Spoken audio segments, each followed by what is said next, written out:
Hello guys, welcome to Vidyapat education. My name is Krishnanand Pandey और मैं आ गया हूँ एक नई वीडियो लेकर के जिसमें मैं आपसे डिस्कस करूंगा डिमांड के बारे में।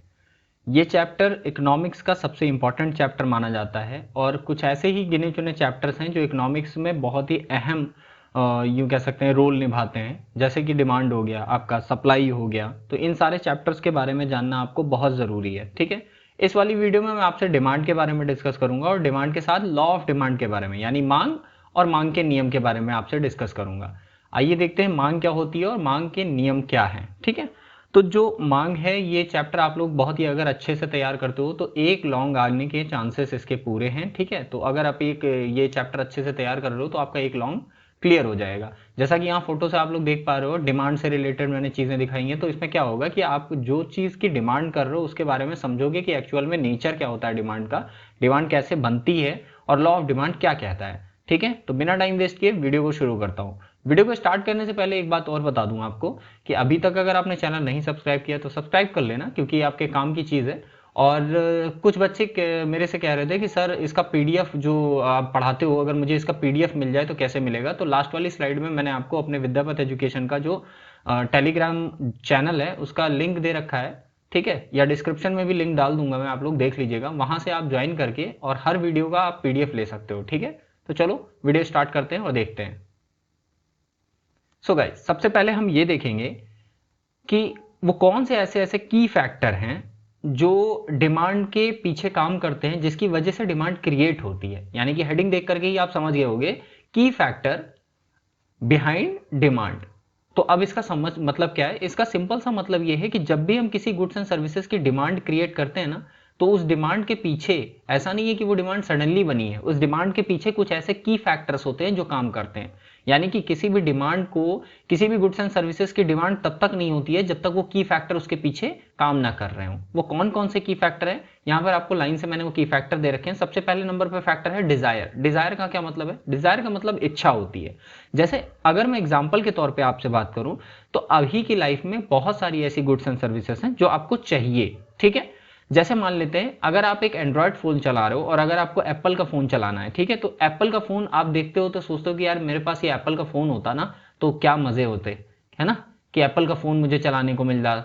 ठीक है, तो ये क्या है? अभी ये एक इच्छा है आपकी, आपकी एक डिजायर है। आप सोच रहे हो कि मैं ये काम, काश मैं ये काम कर पाता, या काश ये चीज मेरे पास होती। ठीक है, तो सबसे पहला जो फैक्टर होता है, जो किसी डिमांड का यूं कहें कि एक एक तरह से बीज होता है, एक तरह से एक सीड होता है, जो जिसके बोने से वो डिमांड कहीं ना कहीं आगे चल के वो एक पेड़ के तरीके से निकल के आएगी। तो ये सीड है, समझ लो इसको, एक बीज समझो। ठीक है, तो सबसे पहले जो की सबसे पहला की फैक्टर होता है वो एक होता है की फैक्टर इच्छा, जो हमारे दिमाग में आती है सबसे पहले हमारे दिमाग में। यानी कि इच्छा क्या है? बेसिकली एक मेंटल कंडीशन है, एक मेंटल सिचुएशन है जब हमारा दिमाग किसी चीज के बारे में ज्यादा सोचता है और उस चीज को पाने की कोशिश करता है। ठीक है, तो ये बिल्कुल एक मेंटल सिचुएशन है।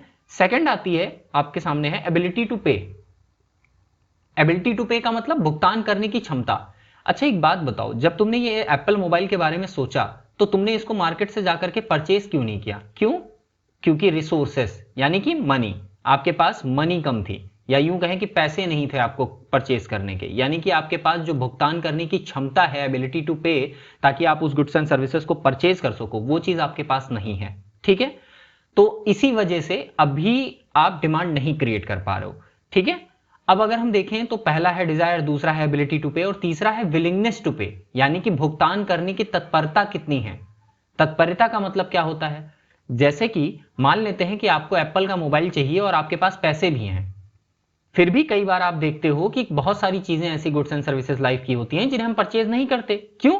क्योंकि अभी जो उसको परचेज करने के लिए जो हमारे अमाउंट को स्पेंड करने की तत्परता है, या यूं कहें विलिंगनेस है, यानी कि उसको खरीदने की जो जो इच्छा हमारी बनी थी, अब वो प्रबल इच्छा, यूं कहें कि एक फोर्सफुल डिमांड कैसे बन रही है, वो डिपेंड करती है कि आप उस चीज को परचेज करोगे कि नहीं करोगे। जब तक वो इच्छा जो है ना वो फोर्सली नहीं दिखेगी आपके अंदर, तब तक आप नहीं करते हो।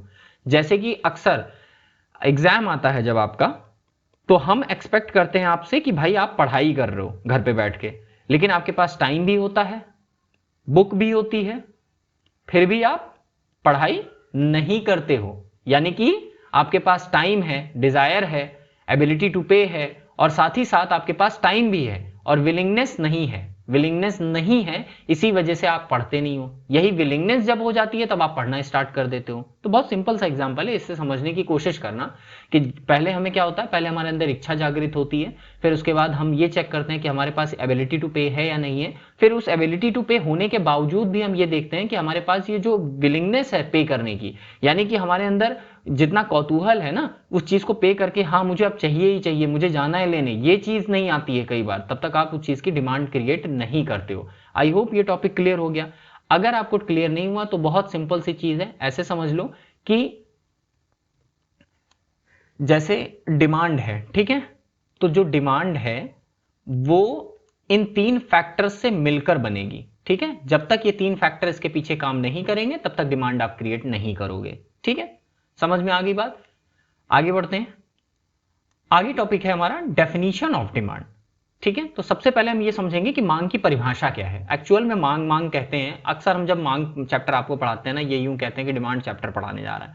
आप यही सोचते हो कि सर ये जो हमें मोबाइल खरीदना है, मोबाइल खरीदने की इच्छा है, मैं चाहता हूं मेरे पास एप्पल का आईपैड आ जाए, मैं ये कर लूं, मैं कंप्यूटर खरीद लूं, मैं बाइक खरीद लूं, बस यही सब डिमांड है। एक्चुअल में ये डिमांड होती ही नहीं है, ठीक है। डिमांड इसे नहीं कहते। आप नॉर्मल लाइफ में डिमांड को गलत तरीके से देखते हो। डिमांड होती क्या है मैं आपको बताता हूं, ध्यान से देखो। यहां पर लिखा हुआ है कि डिमांड फॉर अ कमोडिटी, यानी किसी वस्तु के लिए मांग, इज द क्वांटिटी, ये जो रेड में मैंने अपने आपको लिखा है ना ये वर्ड, ये ध्यान रखना, ये पूरी डेफिनेशन के कीवर्ड्स हैं। ये अगर नहीं होंगे या इनमें से कोई एक मिसिंग होगा तो डेफिनेशन डिमांड की कभी पूरी नहीं होगी।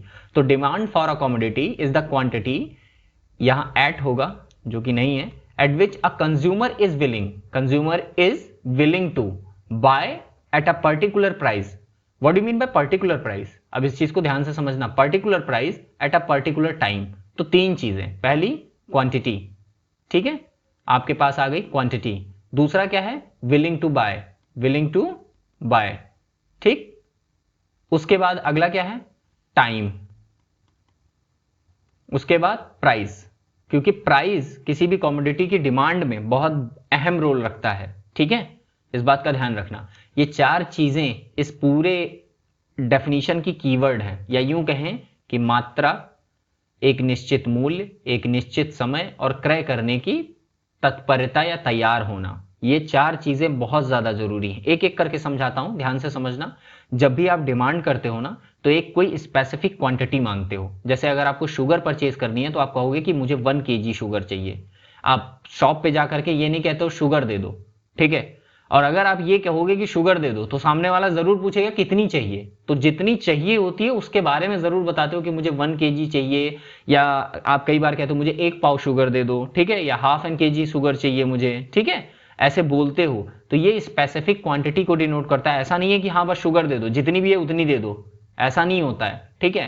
फिर आगे कह रहा है कि विलिंग टू बाय, जो मैंने पीछे बताया कि आपके पास उस चीज को परचेज करने की जो तत्परता है, पैसा है, चीनी चाहिए लेकिन खरीद नहीं रहे हो क्योंकि विलिंग टू बाय आपके अंदर अभी नहीं है। तो विलिंग टू बाय होनी चाहिए, विच इज अ की factor behind the any commodities demand. Okay, so next, time. एक चीज का ध्यान रखना, एक पर्टिकुलर टाइम पर आप किसी चीज की डिमांड करते हो। ऐसा नहीं है कि आप घर में बैठे हो, सडनली आपको ध्यान आया ये खत्म है मुझे बस जाना है खरीदने, नहीं कर पाओगे। क्यों? क्योंकि विलिंग टू बाय नहीं होगी वहां पर, और हो सकता है वहां पर एबिलिटी टू पे भी ना हो, या हो सकता है वहां पर आपकी डिजायर ही ना हो। कई बार, क्या कभी आप बिना मन के कोई सामान ऐसे सडनली खरीद के लेके चले आते हो क्या, जो आपके यूज में ही नहीं आने वाला है? सपोज करो अगर आप इस समय, जिस समय आप मेरी वीडियो देख रहे हो, अगर आप बीकॉम के स्टूडेंट हो, आप बीए के स्टूडेंट हो, आप 11th में हो, आप 12th में हो, तो एक बात बताओ, क्या पीएचडी या किसी रिसर्च की कोई बुक परचेज करोगे सडनली ऐसे दिमाग में आया और जाके परचेज कर लो? नहीं करोगे ना। रीजन क्यों? क्योंकि भाई मुझे वो चाहिए ही नहीं। एक पर्टिकुलर टाइम आएगा जब मैं रिसर्च करूंगा, पीएचडी करूंगा, तब जाकर के वो बुक परचेज करूंगा। तो अभी क्यों खरीदूं उस चीज को? ठीक है, एक पर्टिकुलर टाइम जरूरी होता है। और चौथा है प्राइस, ठीक है, एक पर्टिकुलर टाइम पर एक पर्टिकुलर प्राइस पर। ये भी नहीं है कि आप सपोज करो आपको चीनी चाहिए, चीनी परचेज भी करनी है और विलिंगनेस टू पे भी है। अब आप मार्केट में जाते हो, आप सोचते हो कि 42 रुपीज केजी शुगर के प्राइस चल रहे हैं, सपोज कर लेते हैं। वहां पे आप गए, आपको पता चला कि नहीं 60 रुपीज केजी मार्केट में शुगर बिक रही है, क्या आप परचेज करोगे? हो सकता है, और आपको चाहिए सिर्फ 1 kg, इससे नीचे नहीं चाहिए आपको, सपोज कर लेते हैं कुछ टाइम के लिए। हो सकता है आप उस टाइम पे परचेज नहीं कर सकते, क्यों? क्योंकि आपके पास पूरे पैसे ही नहीं है। भाई 42 रुपीज़ की केजी की शुगर आपको 60 रुपीज़ में बिक रही है जो मार्केट में, आप 42 रुपीज़ लेके जाओगे तो नहीं मिलेगी। उस टाइम पर आप उस गुड्स एंड सर्विसेज की डिमांड क्रिएट नहीं कर पाओगे। तो इस बात का ध्यान रखना कि किसी भी वस्तु की मांग का अर्थ वस्तु की वह मात्रा है, जो परचेज आप करने जा रहे हो उस वस्तु की वह मात्रा है जो व्यक्ति एक निश्चित मूल्य पर एक निश्चित समय में क्रय करने को तैयार है।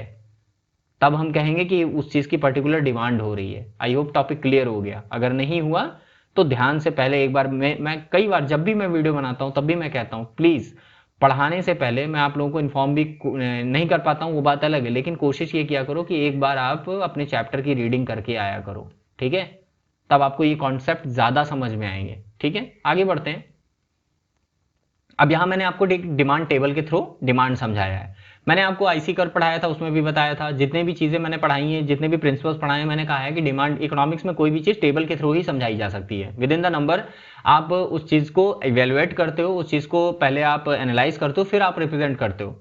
लेकिन बिना नंबरों के, बिना टेबल के ऐसे सडनली कोई चीज समझा देना ठीक नहीं होगा, ठीक है? तो यहां पर मैंने एक टेबल बनाई है जिसके लेफ्ट साइड पे आपको दिख रहा है कि प्राइस ऑफ अ कमोडिटी को मैंने रिप्रेजेंट किया है, और राइट साइड पे आपको मैंने दिखा रहा हूं कि क्वांटिटी ऑफ अ कमोडिटी। तो प्राइस ऑफ अ कमोडिटी और क्वांटिटी ऑफ अ कमोडिटी मतलब कितने प्राइस पर हमने कितनी कितनी क्वांटिटी डिमांड की है। सपोज करते हैं एक मार्केट में एक इंसान है जिसने जब इस टेबल को मैं सपोज कर लेता हूं, ये शुगर की टेबल है, ठीक है? किसकी है? शुगर है, चीनी बेची जा रही है, और चीनी के डिफरेंट डिफरेंट प्राइस पर कितनी कितनी डिमांडें हो रही हैं वो मैं आपको दिखा रहा हूं। जब चीनी का प्राइस 10 रुपीज था, तब यहां पर जो क्वांटिटी है इसको आप केजीज में समझ लो। सपोज करो ये केजी में है क्वांटिटी, सारी क्वांटिटी केजी में है। जब 10 रुपए प्राइस था पर केजी तो 15 केजी आप परचेज कर रहे थे। जब 9 रुपीज हुआ तो 18 केजी परचेज करने लगे। जब 8 हुआ, ऐसे ऐसे करके एक एक रुपए घटता गया, 5 तक गया, तो आपने 8 पे 20 परचेज किया, 7 रुपए प्राइस पर 22 केजी परचेज किया, 6 रुपए पर 25 केजी परचेज किया, उसके बाद 5 रुपीज पर 30 केजी परचेज किया। इस टेबल को ध्यान से देख लेना, ठीक है? अब इस टेबल को देखा आपने कि प्राइस किस तरीके से नीचे गिर रहे थे, और जो आपकी ये प्राइस हमेशा एक एक माइनस हो रहा है, और यहां पर आपकी जो क्वांटिटी डिमांडेड है वो बढ़ रही है, यानी पॉजिटिव है ये, ठीक है? ये क्लियर हो गया? इस टेबल को ध्यान से देख लो, उसके बाद आगे बढ़ते हैं। यहां पर मैंने आपको डिमांड कर्व शो करके दिखाया है कि डिमांड कर्व बनता कैसे है। ध्यान से देखना, पिछली वाली टेबल से ही मैंने इस डिमांड कर्व को ड्रॉ किया है। तो यहां हम देखें तो मैंने आपको बताया था ना कि अगर आप यहां नहीं देख पा रहे हो, मैं एक एक करके पीछे लेके जाऊंगा फिर सामने लेके आऊंगा। तो इस बात का ध्यान रखना कि सबसे पहले प्राइस क्या था, जरा चेक करो। सबसे पहले प्राइस था 10 रुपए। तो 10 रुपए पे आपके जो प्राइस थे सर वो क्या थे? जब आपके 10 रुपए पे प्राइस थे तो आपकी जो क्वांटिटी डिमांडेड थी वो थी 15, राइट? क्वांटिटी डिमांडेड क्या थी? 15 थी। तो अब चेक करते हैं, यहां देखो, जब आपका प्राइस 10 रुपए है, ठीक है? यहां पर प्राइस है, ये मिसप्रिंट हो गया है, ठीक है? यहां पे मैंने लिखना भूल गया, और यहां पर आपकी क्वांटिटी डिमांडेड है, क्यूडी जिसको लिखते हो आप, क्वांटिटी डिमांडेड शुगर की, ठीक है? इस बात का ध्यान रखना। तो यहां मैंने प्राइस दिखाए हैं। जब 10 रुपए प्राइस था तो यहां पर देखो, अगर मैंने, और ये ओरिजिन पॉइंट है, तो यहां पर 10 है तो 15 यहां पर होगा, क्योंकि 20 है तो 20 के जस्ट बीच में ही 15 होगा, 5 का गैप है। तो 10 रुपए पे 15 केजी आप खरीद रहे थे, ठीक है? फिर 9 रुपए पे आप कितना? 18 केजी परचेज करने लगे। फिर 8 रुपए पे आप सीधा सीधा 20 केजी परचेज करने लगे। 7 रुपए पे आप क्या परचेज कर रहे हो? लाइंस इसको ध्यान से देखो। 7 रुपए पे आप कितनी केजी परचेज कर रहे हो? 22 या समथिंग 23 था, पैक करके देख लो। 7 रुपए पे आप 22 केजी परचेज कर रहे हो, राइट? अब देखते हैं 8 रुपए पे आप कितने परचेज कर रहे हो? 7 के बाद 6 पे परचेज करना है, ठीक है? 6 रुपए पे आप परचेज कर रहे हो कितनी? 25 केजी। यहां पे 25 केजी है, ठीक है? उसके बाद 5 रुपीज पे आप सीधा सीधा 30 केजी परचेज कर रहे हो। जब आप इस चीज को ड्रॉ करोगे, इस लाइन को ड्रॉ करोगे, एक पूरा ग्राफ बनाने की कोशिश करोगे, तो आपको एक चीज दिखेगी कि आप कुछ ऐसे पॉइंट्स को बना रहे हो जिनको बाद में अगर आप एक लाइन, एक कर्व इस वाली लाइन से ऐसे टच करते हुए मिलाओगे, तो ये जो कर्व बन रहा है ये बेसिकली बन रहा है डिमांड कर्व। इसे कहते हैं डिमांड कर्व, ये है डिमांड कर्व, ठीक है? और इस पे पॉइंट्स को ले रहे हैं। जैसे ए पॉइंट क्या डिनोट कर रहा है? ए पॉइंट डिनोट कर रहा है भाई कि पी कितना है, यहाँ पर पी है हमारा 10, यानी कि इसके सामने ये 10 पड़ रहा है। और हमारा डी कितना है, यानी डिमांड कितनी है भाई? तो डिमांड इसके सामने जस्ट नीचे पे यहाँ पर पड़ रही है, तो वो 15 केजी है। तो ए कॉम्बिनेशन आपको दिखा रहा है। कोई आपसे पूछे कि यहाँ पर ए कॉम्बिनेशन क्या शो कर रहा है, तो आप बताओगे कि सर ए कॉम्बिनेशन बता रहा है कि 10 रुपये प्राइस पर डिमांड जो है वो 15 kg के बराबर है। ठीक है, ऐसे ऐसे सारे बी पॉइंट के बारे में लिख लेना, सी पॉइंट के बारे में समझ लेना। आई होप कि ये टॉपिक क्लियर हो गया। बहुत इजी टॉपिक था, बहुत ही इजी टॉपिक है, बात समझ में आ गई। यहां पर डिमांड कर्व डीडी से रिप्रेजेंट किया जाएगा, इस बात का ध्यान रखना। डिमांड कर्व को डीडी से रिप्रेजेंट किया जाता है। कोई भी डिमांड कर्व आप बनाओगे तो उसके आगे पीछे आपको डीडी लिखना बहुत जरूरी है, इस बात का ध्यान रखना। ठीक है, और जो भी आप पैरामीटर्स ले रहे हो उसका ध्यान रखना। आपने अपनी टेबल पे किस तरीके से नंबर ले रखे हैं और नीचे जो नंबर ले रखे हैं उनके पैरामीटर्स ध्यान रखना। तो इस तरीके से आपने देखा कि डिफरेंट डिफरेंट प्राइस पर डिफरेंट डिफरेंट क्वांटिटी डिमांड की जा रही है। और जो लास्टली इन सारे पॉइंट्स को टच करते हुए एक लाइन खींचेंगे हम, और इस लाइन का ध्यान रखना एकदम स्ट्रेट लाइन तो नहीं बनेगी, क्योंकि इसके जो एजेस है ना, ये बिल्कुल भी स्ट्रेट लाइन बनाने के लिए आपको अलाउ नहीं करेंगे, क्योंकि उल्टे सीधे हैं। तो इसलिए आप जैसा भी कर्व बनाओगे सारे पॉइंट्स को टच करता होना चाहिए, और उस टच पॉइंट्स के जो आपको एक लाइन मिलेगी उसी को हम क्या कहेंगे, डिमांड कर्व कहेंगे। इस बात का ध्यान रखना, ये डिमांड कर्व है। कौन सा, ये वाला पॉइंट, ये जो लाइन है आपकी। ठीक है, समझ में आ गया। आगे बढ़ते हैं, अब बात करते हैं कि टाइप्स ऑफ डिमांड कर्व। जैसे आपके पीछे वाले फिगर में अगर मैं आपको दिखाऊं कि ये पिछले फिगर में अगर आप चेक करो तो डिमांड कर्व कैसा बना हुआ है, ऐसा बना हुआ है, देख रहे हो। क्या डिमांड कर्व हमेशा ऐसे ही होंगे? तो इसके बारे में मैं आपको बेसिकली बता दे रहा हूं। बहुत ही कॉमन टॉपिक है, पूछने वाला पूछा जा सकता है कि क्या डिमांड कर्व हमेशा नेगेटिव स्लोप के ही होते हैं? नेगेटिव स्लोप का मतलब क्या होता है? नेगेटिव स्लोप, ये दोनों ही नेगेटिव स्लोप दिख रहे हैं। पीछे जो डिमांड कर्व बना था वो भी नेगेटिव स्लोप होता है। नेगेटिव स्लोप का मतलब ये होता है कि लेफ्ट टू राइट, लेफ्ट से ले चलेगा वो और राइट जाएगा, लेफ्ट टू राइट। ठीक है, या इसको डाउनवर्ड स्लोप भी कहते हैं। Downward slope, negative slope, left to right slope एक ही होता है, यानी बाएं से दाएं की तरफ जाए, ऊपर से नीचे की तरफ आए। ये भी ध्यान रखना, ये जो आपका कर्व है ये इस तरफ आ रहा है। ठीक है, ये जो कर्व बना है ये इस तरफ आ रहा है। ठीक है, ये ऐसे जा रहा है, तो इस बात का ध्यान रखना। ये लेफ्ट साइड आपका होता है, ये राइट साइड आपका होता है। यहां पर ये लेफ्ट है, ये राइट है, तो देखा जाए तो ये लेफ्ट टू राइट होते हैं। तो क्या डिमांड कर्व हमेशा जो पीछे हमने देखा उसी तरीके से हो सकता है या नहीं हो सकता? नहीं, बिल्कुल हो सकता है। डिमांड कर्व आपका स्ट्रेट लाइन यानी सीधी रेखा में भी हो सकता है, जैसा कि यहाँ पे मैंने दिखाया है। ठीक है, ये सीधी रेखा का डिमांड कर्व है। यहां पर आप देखो ये डिमांड कर्व एकदम स्ट्रेट लाइन बनी हुई है, और आपका आर्क भी बन सकता है, या यूं कहें कर्व लाइन भी हो सकती है आपकी। तो डिमांड कर्व कैसा भी हो, बस एक बात की ध्यान रखनी है आपको। वो कौन सी बात है जो आपको ध्यान रखनी है? कि उसका स्लोप जो होना चाहिए वो नेगेटिव होना चाहिए। क्या होना चाहिए सर? नेगेटिव होना चाहिए, या यूं कहें ऋणात्मक होना चाहिए। ऋणात्मक होना चाहिए उसका स्लोप। हमेशा डिमांड कर्व ऋणात्मक बनेगा, कभी भी आपको डिमांड कर्व ऐसा देखने को नहीं मिलेगा, ऐसा।